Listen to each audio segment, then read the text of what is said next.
So there I was, chasing after an 18-year-old man who had the mental age of an 18-month-old. My shirt was torn down the middle from our last encounter, but I had to keep chasing him. If he got too excited, he might have a seizure, so I had to be there for him in case he did. I finally sprinted up to him, put the full force of my body against him. He tore what was left of my favorite shirt into two separate pieces, and then he sat down on the ground, staring off into the distance, humming quietly. To most people, that sounds like a confusing or at least abnormal story, to say the least. But to me, it's just my summer job. I'm Micah, and I work for Camp Barnabas. Camp Barnabas is a summer camp for kids and adults with any kind of physical or mental disability. Here's how camp works. Every week during the summer, a new group of campers come, and they do activities that most summer camps would tell them they're not able to do. Archery? Check. Rifles? Sure. Swimming? Of course. High ropes course? Absolutely. At camp, a kid can be a kid. And not only do they get to do these amazing activities for a week, they get to learn more about Christ. And they get to do all of that with a new friend. That's because every week at camp, a new group of missionaries come from across the nation. If they're between the ages of 16 and 29, they'll be paired up with a camper. And they'll spend their whole week with that camper, hanging out with them, taking care of them, getting to know them better. This friendship model is one of the reasons Camp Barnabas impacted my life so much. And it's why I wanted to share my story with the world. So today, I'm going to tell you about my experience at camp, as a missionary, as a staffer, and then finally how my personal experience can impact the lives of others as well. The first time I ever went through the gates of Barnabas, I was only 11 years old. My older brother, Noah, volunteered there back in 2010, and I went with my family at the end of the week to pick him up. I still remember the first time I ever walked into the dining hall. I saw all the campers and the missionaries having a great time, and I thought to myself, I hate this. I didn't know much about Camp Barnabas, but I was selfish, and I couldn't comprehend the idea of giving up my own week for somebody else. I mean, I have things I want to do. Who has the time for that? I didn't completely understand it, but all I knew was that I hated Camp Barnabas, and I was never coming back. But 5 years later, I was about to turn 16, and guess what? I wanted to buy a car. But my mom told me I could only buy a car if I volunteered at Barnabas for a week. So I told her no. I hated Camp Barnabas, and I knew that I hated Camp Barnabas, and I knew that I was never going back. But after many months of pushing, my mom finally got me to go by saying one sentence: you can do anything for a week. And that was my mindset going into it. I can do anything for a week if it means that I can finally buy a car when I'm done. So I went to camp. I remember driving up. All the staff enthusiastically surrounded our car, and I even commented at the time about how much it would stink to work there. You have to act so happy all the time. And that night, we got back into our cabin, and led by our cabin staff, we chose which camper we be with which missionary for the week. Now, the way we do that is we have these things called camper cards. So before the campers get there, the missionaries sort through the camper cards, and they choose a camper. The camper card just has the camper's name, a summary of their disability, their personality, things like that. I was so uncomfortable, I just chose whichever card was last in the pile. I didn't know much about camp, but I knew that I was uncomfortable. I was out of place. I didn't want to be there, and I knew for a fact that my week was going to be awful. But the next day, I met my camper. His name's Sean. Sean's in his mid-50s, and he used a wheelchair.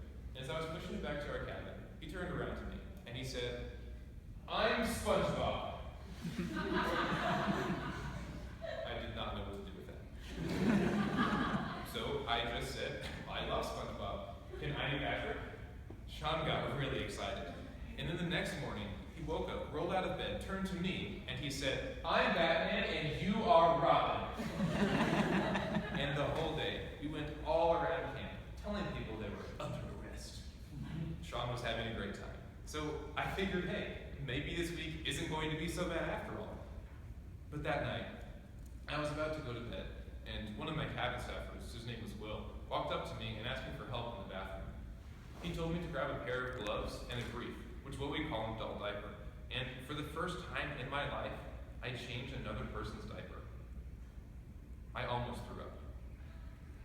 I had never been pushed so ridiculously far outside of my comfort zone, because my comfort zone was not on the horizon of changing another person's diaper. That night, I laid in bed and I gave up. I had nowhere else to go but to God. So I started praying, and I said, God, I can't do this. There's nothing on the face of the earth that would make me able to do this. And God said I was right. He reminded me of a verse in Romans that tells us the only good thing we can do comes from Him. So, of course I couldn't do it in my own power, but I could in His. The next day, Sean was Shrek and I was Donkey. The day after that, he was Popeye and I was Popeye's dog. Not sure about that one. The day after that, he was George Washington and I was Benjamin Franklin. And then it was closing day. His parents came. We all went to a closing ceremony together, where the staff showed a video and a slideshow they made of the week. I again saw all the campers and missionaries having a good time, except this time I thought to myself, I appreciate this place. I like what they do here. I like this ministry. But I don't think I ever want to come back. After all, it was still a very difficult week.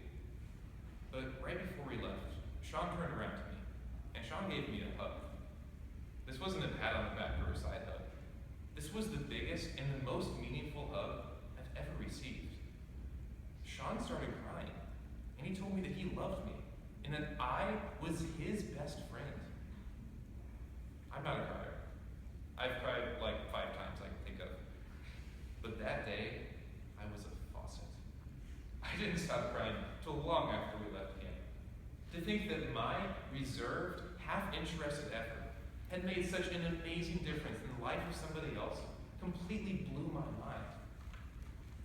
As we were about to leave, Sean's mom came up to me, and she told me something that made me apply for staff the next year. She told me, Sean doesn't have friends. Sean doesn't have people that like him. Sean has gotten their family kicked out of restaurants, out of grocery stores, for being Sean. She told me that I was the first person to tell Sean that he was worth something. I believe in Camp Barnabas because I believe that every single person should have the opportunity to experience the love of Christ at some point in their life, even if that's only for a week during the summer. A few weeks later, I applied for staff. I figured it was a long shot, but I should go ahead and do it anyway, because Camp Barnabas completely changed my life. And on January 4th of last year, I got the email telling me I was hired. I was ecstatic. And I knew the summer ahead of me was going to be very difficult. But I also knew I was going to learn a lot. I was right on both those counts.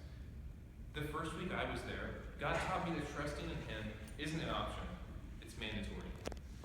The week after that, God taught me that patience is key in dealing with any situation, with any person. The week after that, God taught me that my attitude is going to change how I can impact the world around me. The week after that, God taught me to extrapolate meaning out of everyday life, to see Him work in the big things and the little things alike. I believe in Camp Barnabas because I've never been at camp and not had my life changed. I believe in Camp Barnabas because I've never been at camp and not seen other people's lives being changed right alongside me. If I had to list all the things that I had to do at Barnabas as a missionary and then a staffer, that list would describe all the things I swore I would never do. That list would describe all the things that are outside of my comfort zone. And that list would describe all of the ways that God changed me using Camp Barnabas. So, what's the point? After all, I'm not sure to tell you how great I am as I work at Camp Barnabas.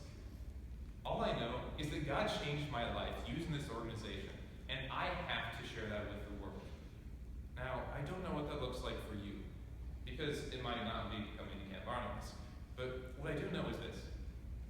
God made every single person on the face of this planet for a specific purpose, and you are one of those people. God didn't make a mistake. I have learned from people that didn't have arms or legs.